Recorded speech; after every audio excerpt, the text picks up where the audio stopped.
বলুন, নিশ্চয়ই আমার সালাত, আমার কুরবানি, আমার জীবন ও আমার মরণ সব কিছুই বিশ্বজাহানের প্রতিপালক আল্লাহর জন্যেই। সূরা আল আনআম আয়াত নম্বর ১৬২। লেখকের কথা, সমস্ত প্রশংসা বিশ্বজাহানের প্রতিপালকের জন্য।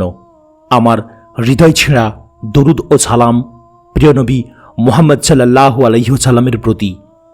শান্তি বর্ষিত হোক নবীজির পরিবার, পরিজন এবং তার সঙ্গী সাথীদের উপরেও।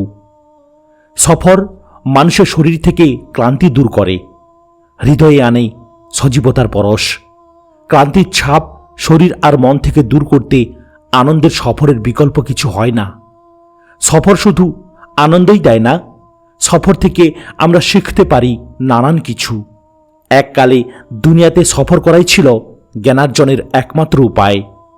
ইসলামের ইতিহাস জুড়ে যে সকল মনীষীগণ জ্ঞানের দ্যুতি ছড়িয়ে গেছেন, তাদের সকলের জীবনে সফর ছিল অবিচ্ছেদ্য অংশ। সফর করার উৎসাহ আমরা কোরআন থেকেও পাই। তোমরা ভূপৃষ্ঠে ভ্রমণ করো এবং দেখো কিভাবে আল্লাহ প্রথমবার সৃষ্টি করেছিলেন এবং তিনি শেষবারেও সৃষ্টি করবেন। নিশ্চয়ই আল্লাহ সমস্ত কিছুর উপর ক্ষমতাবান। সূরা আনকাবুত আয়াত নম্বর ২০। আমার জীবনের একটি স্বপ্নময় ঘটনা ছিল ১৪৪৩ হিজরির রামাদান মাসটা। কিছু ঘটনা আকস্মিক ঘটতে ঘটতে আমাকে যে কোন দুনিয়া থেকে কোন দুনিয়ায় নিয়ে হাজির করেছিল তা অদ্যাবধি আমার চোখে স্বপ্নের মতো। খুব ছোট্ট একটা ঘটনাকে উসিলা বানিয়ে মহান রাব্বুল আলামিন যে আমাকে নবীজির দেশে এনে হাজির করবেন, সেটা কোনোদিন কল্পনাতেও ভাবতে পারিনি। সুবহানাল্লাহি ওয়া বিহামদিহি। পরিচিত জনদের কাছে আমি প্রায়ই বলি, সেই রমাদান মাসটা পেয়ে আমার মনে হয়েছিল এই বুঝি প্রথমবার আমার জীবনে রামাদান এসেছে। তার আগে এত গভীরভাবে, এত অনুরাগ আর আবেগের সাথে রামাদান আমাকে স্পর্শ করে যায়নি। কল্পনায় নবীজি সাল্লাল্লাহু আলাইহি ওয়াসাল্লাম, সাহাবী এবং হাজার বছর আগেকার আল্লাহর সালেহিন বান্দা আর মানুষজনের সাথে স্মৃতি রোমন্থন করতে করতে কেটেছিল সেই স্বপ্নময় সফরটা। চারপাশে এত কলকাকলি, এত চিৎকার, উৎসবের মতো আমেজ বিরাজমান ছিল, কিন্তু আমার হৃদয় জুড়ে ছিল নববী যুগের প্রফুল্লতা। যেন সময়ের ভেলায় চড়ে আমি পৌঁছে গিয়েছি মক্কার সেই আদিম দিনগুলোতে। যেন চোখের সামনে আমি দেখতে পাচ্ছি মসজিদের দিকে নবীজির হেঁটে যাওয়া, খেজুর হাতে আব্দুর রহমান ইবনে আউফের ছুটে আসা, বদর আর উহুদ প্রান্তরের খঞ্জরের শব্দ যেন থেকে থেকে কানে এসে লাগছিল। আমি যেন দেখতে পাচ্ছিলাম আবু কুয়াইস পর্বতের উপরে তরতর করে বেয়ে উঠে যাচ্ছেন এক শ্বেত শুভ্র চেহারার মানুষ। তিনি চিৎকার করে ডাকছেন, ওহে কুরাইশ, ওহে বনু আব্দে শামস, ওহে বনু আব্দে মানাফ বলে। উমরাহ সফরের গল্প আমার সেই স্বপ্নময় সফরের স্মৃতির সংকলন। নবীজির দেশে থাকতেই অনেকাংশ নোট করেছিলাম, ভুলে যাওয়ার ভয়ে টুকে রেখেছিলাম অনেক স্মৃতির চুম্বকাংশ। যখন লিখতে বসেছি, বাঁধ ভাঙা ঢেউয়ের মতো হুড়মুড় করে সেই স্মৃতিরা যেন হামলে পড়ল মনের জানালায়। আমার সেই উমরাহ সফরের মতো স্মৃতিময় ও স্বপ্নময় কোনো সফর আমার জীবনে আর তৌফিক হবে কিনা আমি জানি না। আমার সেই স্মৃতির সংকলন যদি আমার কোনো পাঠকের মনে নবীর দেশে যাওয়ার, বাইতুল্লাহ জিয়ারতের বাসনাকে তীব্র করে তুলে, যদি এই সংকলন কারো উমরাহ আর হজ সফরের উশিলা হয়ে ওঠে, যদি এই স্মৃতিগুলো কারো মনে নবীজি সাল্লাল্লাহু আলাইহি ওয়াসাল্লামের জন্য ভালোবাসার বুদবুদ তৈরি করে, সেটাই হবে আমার জন্য পরম পাওয়া। আল্লাহ সুবহানাহু ওয়া তাআলা যেন আমার সেই সফরকে কবুল করে নেন, আমাদেরকে যেন বারবার বাইতুল্লাহর প্রাঙ্গণে হাজির হওয়ার সুযোগ করে দেন। আমাদের হৃদয়কে তিনি যেন সেই পবিত্রতা আর সৌরভে ভরে তুলেন, যে পবিত্রতা আর সৌরভে ভরেছিল সাহাবী আবু বকর রাদিয়াল্লাহু আনহুর জীবন। ওয়ামা তাওফিকি ইল্লা বিল্লাহ। আরিফ আজাদ, ১ রজব ১৪৪৬ হিজরি। আমি যদি আরব হতাম। আমি যদি আরব হতাম, মদিনার ওই পথ, এই পথে মোর চলে যেতেন নূর নবী হযরত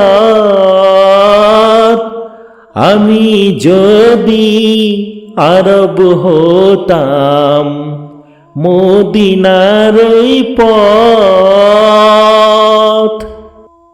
বিদ্রোহের কবি কাজী নজরুল ইসলামের লেখা দুটো চরণ, ছোটবেলা থেকেই শুনে আসা গান। কিন্তু কেন তিনি আরব হতে চাইতেন, কেন মদিনার ধূলিধূসরিত পথ হওয়ার অদম্য বাসনা লালন করতেন মনে, সেটা উপলব্ধি করতে পারতাম না। সময়ের পরিক্রমায় বড় হয়েছি, ইসলামের ইতিহাসের নানান উৎসস্থল থেকে পড়ার সৌভাগ্য হয়েছে নবীজি সাল্লাল্লাহু আলাইহি সাল্লামের জীবনী। জেনেছি আরবদের ঐতিহ্য, চিনেছি সাহাবাদের মতো সোনার টুকরো মানুষগুলোকে। যতবার সিরাতের পাতায় অবগাহন করেছি, ঠিক ততবারই একটা প্রবল অপূর্ণতা এসে অন্তরে ঝেঁকে বসেছি। 1400 বছর আগের মদিনা শহরের সেই কুপিবাতির আলোয় ধূলিধূসরিত গোধূলি আর মরুঝড়ের মাঝে নিজেকে আবিষ্কার করার বড্ড শখ জেগেছে। আমার ভারী ঈর্ষা হয় সাহাবাদের প্রতি। কতই না সৌভাগ্যবান মানুষ ছিলেন তারা। নবীজির কত কাছাকাছি, কত পাশাপাশি তারা থাকতে পেরেছেন। যেদিন মদিনায় প্রথম এলেন নবীজি, সাহাবী আবু আইয়ুব আনসারী রাদিয়াল্লাহু তাআলা আনহুর ঘরে উঠেছিলেন। আমি শুধু আবু আইয়ুব আনসারী রাদিয়াল্লাহু তাআলা আনহুর মনের অবস্থার কথাই ভাবি। কি ভীষণ আনন্দে নেচে উঠেছিল তার মন যেদিন নবীজি সাল্লাল্লাহু আলাইহি ওয়াসাল্লাম তার ঘরে পা রাখেন। সবচেয়ে বেশি ঈর্ষা হয় আবু বকরের প্রতি। নবীজির প্রতিটা ক্ষণে, প্রতিটা অনুষঙ্গে কি ভীষণভাবে জড়িয়ে আছেন তিনি। হিজরতের দিন নবীজি যখন তার কাছে এসে বললেন বেরুতে হবে, সম্মুখের ভয়, বিপদ আর শঙ্কার কথা ভুলে তিনি ডুকরে কেঁদে উঠেছিলেন। অপার্থিব সুখের কান্না। ওমর রাদিয়াল্লাহু তাআলা আনহুকে আমার অতিমানব বলে মনে হয়। কি দুর্দান্ত তার প্রত্যাবর্তন। খোলা তলোয়ার হাতে বের হয়েছিলেন নবীজিকে হত্যা করবেন বলে, কিন্তু দিন শেষে হত্যা করে আসলেন নিজের অহংকার, অহমিকা এবং শিরকের অমার্জনীয় অপরাধকে। সত্যের সুনির্মল সাক্ষ্যকে বুকে ধারণ করে তিনি হয়ে উঠলেন সত্যিকারের সোনার মানুষ। হাবশা থেকে আসা বিলাল, পারস্য থেকে আসা সালমান, ইয়েমেন থেকে আসা আবু মুসা আল আশআরি, আহা, দুনিয়ার সকল আত্মা, সকল প্রাণ যেন এসে মিশেছিল নবীজির আঙিনায়। আমি ভাবি, যদি 1400 বছর আগের মদিনায় নবীজি সাল্লাল্লাহু আলাইহি সাল্লামের সময়ে জন্ম হতো আমার, মন খারাপের দিনগুলোতে নিজেকে খুব একা একা লাগতো না। ছুটে চলে যেতাম নবীজির কাছে। নবীজিকে বলতাম, ইয়া রাসূলুল্লাহ, মনটা ভীষণ খারাপ। নবীজির শুভ্র চেহারা ভরে যেত ভালোবাসার অনুকম্পায়। আমাকে পাশে বসিয়ে প্রিয়তম বন্ধুটির মতো মাথার চুলে আঙুল চালিয়ে তিনি জিজ্ঞেস করতেন, কেন তোমার মন খারাপ? ঘরে খাবার না থাকলে পরম ভরসায় চলে যেতে পারতাম নবীজির কাছে। দয়ার নবী, হয়তোবা তার ঘরেও পর্যাপ্ত খাবার থাকবে না, তবু সদাহাস্য মুখে তিনি বলবেন, তুমি বসো, আমি খাবার নিয়ে আসছি। ঘরে গিয়ে বেশ খোঁজাখুঁজি করেও আমাকে দেওয়ার মতো তিনি কিছুই পাবেন না। মলিন এক চামড়ার থলিতে হাত দিলে 3টে খেজুর পাওয়া যাবে। সেই 3টে খেজুরই হয়তো তার সেদিনের আহার্য হতো। খেজুর 3টে হাতে নিয়ে তিনি বেরিয়ে আসবেন। সেই শুকনো খেজুর আমার দিকে এগিয়ে দিতে দিতে বলবেন, এসো, ভাগ করে খাই। খেতে খেতে হয়তো আমাকে শোনাতেন অমীয় বাণী, দুনিয়া তো ক্ষণিকের, আখিরাতই হলো আমাদের অনন্ত সুখের জায়গা। মসজিদ আন-নববীর প্রতিটি কোনায় কোনায় সাহাবাদের দল, কেউ তিলাওয়াতে, কেউ জিকির আজকারে, কেউ বা ইলমের চর্চায় ব্যস্ত। সকলের চোখে মুখে উদ্যম, পরম সুখের জান্নাত লাভের আকাঙ্ক্ষায় সবার চেহারা ভোরের প্রথম সূর্যকিরণের মতো প্রদীপ্ত। চোখের তারায় যখন সেই জান্নাত পিয়াসী মানুষগুলোর চেহারা আঁকি, এক নিঃসীম অপূর্ণতা জেঁকে বসে মনের উপর। আহা, যদি উপস্থিত থাকা যেত সেই মসজিদগুলোর কোনো একটাই। আহা, আমি যদি আরব হতাম সেই 1400 বছর আগের, যেখান থেকে শুরু। 2022 সালের মার্চ মাসের ঘটনা। বছর ঘুরে নতুন আরেকটি রামাদান সুবর্ণ সুযোগ নিয়ে আমাদের দোরগোড়ায় হাজির হয়েছে সারা বছরের সমস্ত অযত্ন আর অবহেলার কাফফারা আদায়ের মৌসুম হিসেবে। দ্বিতীয় অথবা তৃতীয় রামাদান হবে হয়তো। একদিন ইফতার সেরে অল্প সময়ের জন্য ফেসবুকে ঢুকে দেখি কেউ একজন আমার একটা বইয়ের ছবি পোস্ট করেছে। বইয়ের ছবি তো অনেকেই পোস্ট করেন, আলহামদুলিল্লাহ, কিন্তু সেদিনের সেই ছবিটার আলাদা একটা মাহাত্ম্য ছিল। ছবিটা কোনো সাধারণ জায়গায় তোলা ছিল না, জাবালে নূর অর্থাৎ হেরা পর্বতের অভ্যন্তরের কোনো একটা জায়গাতে তোলা। জাবাল আল হেরা, সেই পাহাড় যেখানে আল্লাহ রাসূল সাল্লাল্লাহু আলাইহি ওয়াসাল্লাম ধ্যানমগ্ন থাকতেন, সেই পাহাড় যেখানে সর্বপ্রথম নাজিল হয় পবিত্র কুরআন, সেই পাহাড় যেখানে জিবরিল আলাইহিস সালাম প্রথম দর্শন দেন নবীজি সাল্লাল্লাহু আলাইহি ওয়াসাল্লামকে। ছবিটা দেখে আনন্দ এবং দুঃখে এই দুই অনুভূতি প্রবল হয়ে উঠল মনে। এমন পবিত্র মাটির স্পর্শ পেয়েছে আমার লেখা বই, এই আনন্দ ছিল আমার জন্য আকাশ ছোঁয়া। আবার প্রিয় রাসূলের প্রিয় ভূমিতে আমি অধমের যাওয়ার তৌফিক হলো না, সেই দুঃখবোধ যেন বাঁধ ভাঙা জোয়ারের মতো আছড়ে পড়ল হৃদয় জুড়ে। রমাদানের সেই মুখরিত সন্ধ্যায় আনন্দ এবং বেদনার মিশ্র অনুভূতি বুকে নিয়ে ফেসবুকে আমিও লিখলাম ছোট্ট একটা পোস্ট, সাথে যুক্ত করে দিলাম জাবাল আল হেরার আমার বই সমেত তোলা সেই ছবিটি। সেদিন লিখেছিলাম, আমার কখনো যাওয়ার তৌফিক হলো না, কিন্তু মহান রব আমার কাজগুলোকে সেখানে ঠিক ঠিক পৌঁছে দিয়েছেন। সুবহানাল্লাহ। আল্লাহ সুবহানাহু ওয়া তাআলা হলেন আস-সামি তথা সর্বদ্রষ্টা এবং আল বাসির তথা সর্বশ্রোতা। তিনি বান্দার মনের সমস্ত খবর রাখেন।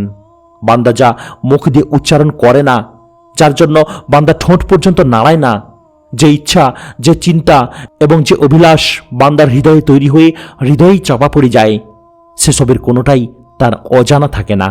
সেদিনের সেই সন্ধ্যায় রাসূলের দেশে যাওয়ার জন্য আমার হৃদয়ে যে আবেগের ঢেউ জেগেছিল, যে শূন্যতা জেকে বসেছিল অন্তর কাননে, যে আকুতি তৈরি হয়েছিল মনের সুগভীর কোণে, সেই আবেগ, সেই শূন্যতা এবং সেই আকুতির কথা তার কাছে কিভাবে গোপন থাকবে?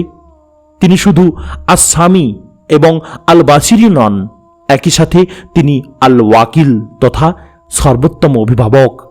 তিনি শুধু বান্দার ইচ্ছা, অভিলাষ আর স্বপ্নের কথা শোনেন তা নয়, সর্বোত্তম অভিভাবক হয়ে তা পূরণের ক্ষেত্রগুলোও তৈরি করেন।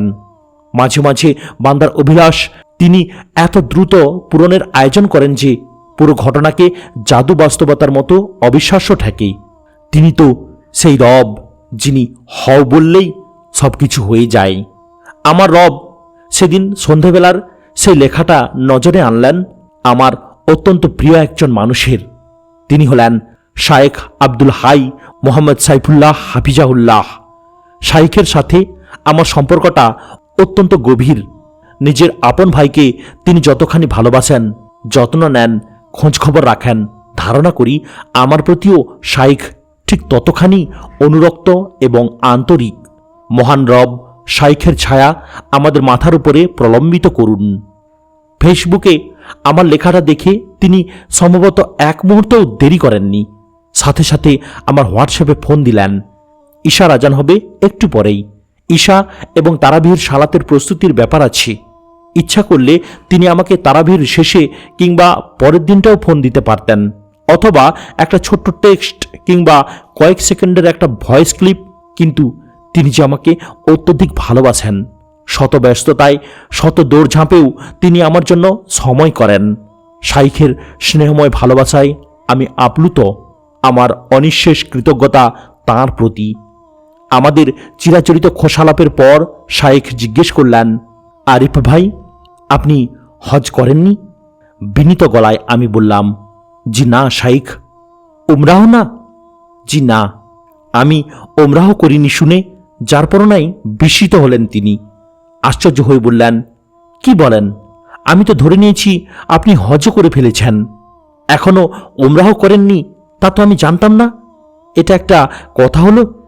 ফোনের অপর প্রান্তে লজ্জায় কুঁকড়ে যাওয়া ছাড়া আমার আর উপায় কি? আমাকে লজ্জার হাত থেকে তিনি তড়িৎ উদ্ধার করে বললেন, আচ্ছা সমস্যা নেই, আপনি এই রমাদানেই উমরাহ করে আছেন। দুনিয়াতে কিছু কিছু মানুষ আছেন যারা খুব সহজে সিদ্ধান্ত নিতে পারেন এবং অধিকাংশ সময়ে তারা সঠিক সিদ্ধান্তটাই নিয়ে থাকেন। আমার ধারণা শাইখ আব্দুল হাই মোহাম্মদ সাইফুল্লাহ তাদের একজন। আমরা যখন কোনো কিছুকে খুব অসম্ভব অথবা খুব দূরের বলে ভাবি, তখন হুট করে এসে কেউ একজন এমন একটা কিছু বলে বসেন যেটা শুনে মনে হয়, আরে কাজটা তো আসলেই সহজ। শাইখের, আপনি এই রমাদানেই উমরাহ করে আছেন। বাক্যটি আমার জন্য ঠিক সেরকম একটা ঘটনা ছিল। উমরাহ করতে যাওয়ার জন্য যে আর্থিক সঙ্গতি দরকার তা আমার যথেষ্টই আছে, আলহামদুলিল্লাহ।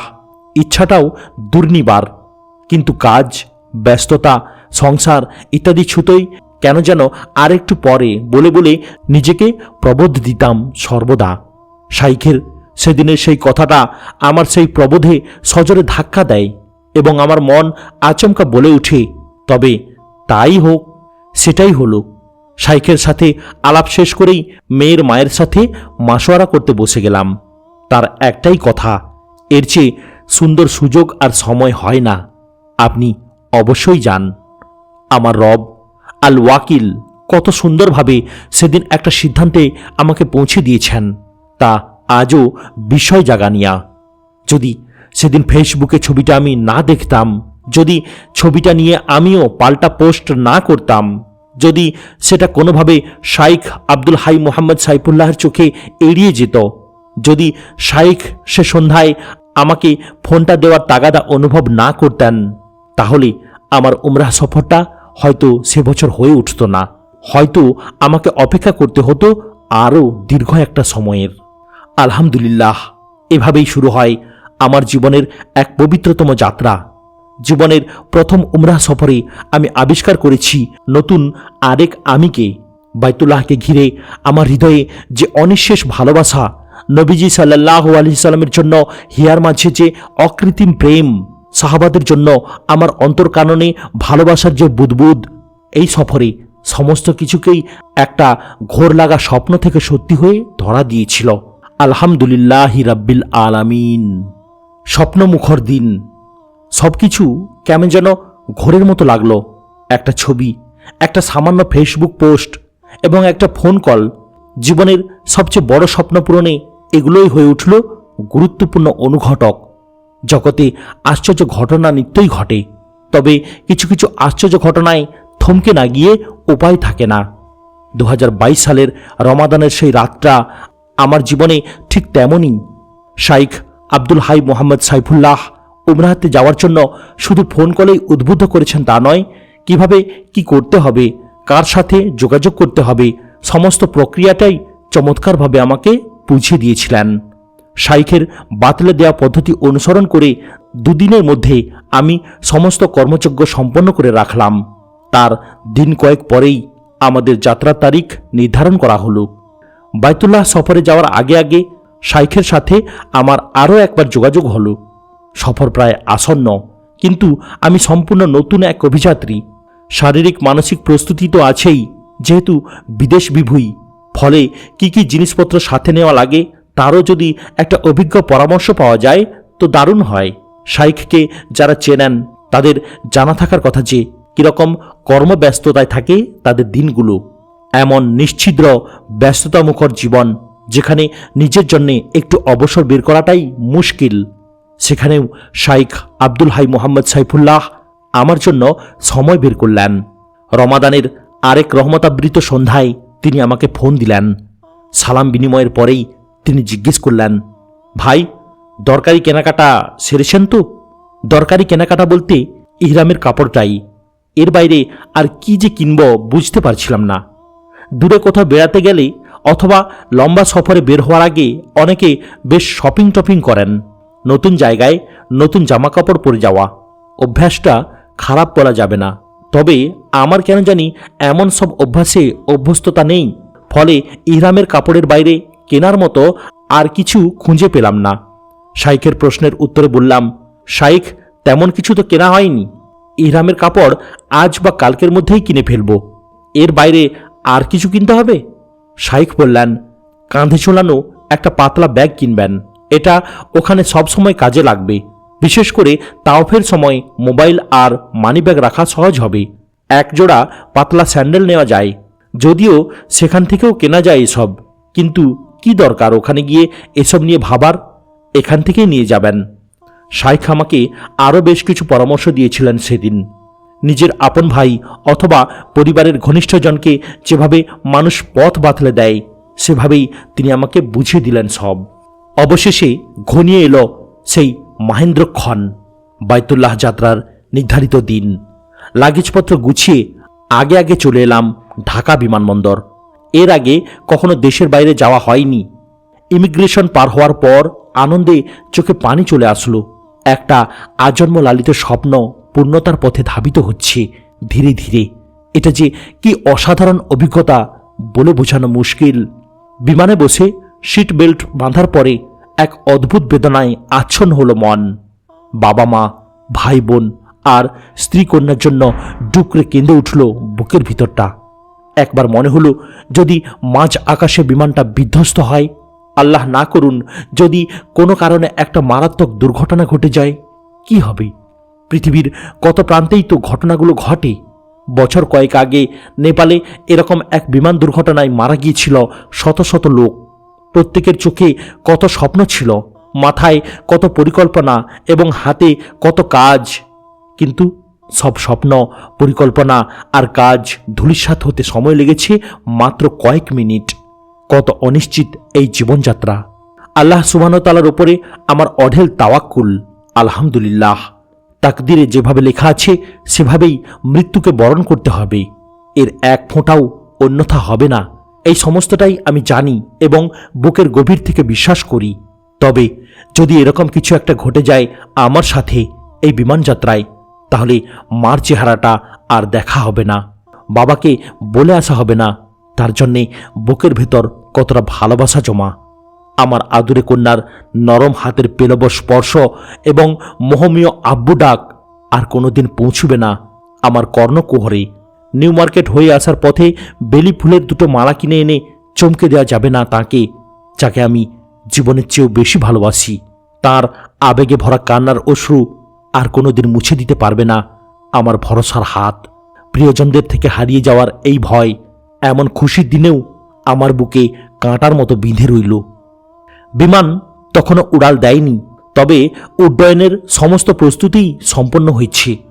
ফোনটা বের করে প্রথমে আব্বা আম্মাকে কল দিলাম। তাদের মায়াময় কণ্ঠস্বর ভেসে আসছে ও প্রান্ত থেকে। ভয়ে আমি কোনো শব্দ করতে পারছি না। যদি কথা বলতে গিয়ে হাউমাউ করে কেঁদে ফেলি, বৃদ্ধ মানুষ দুটো অজানা আতঙ্কে ভড়কে যাবেন। কোনো রকম সামলেছি নিজেকে।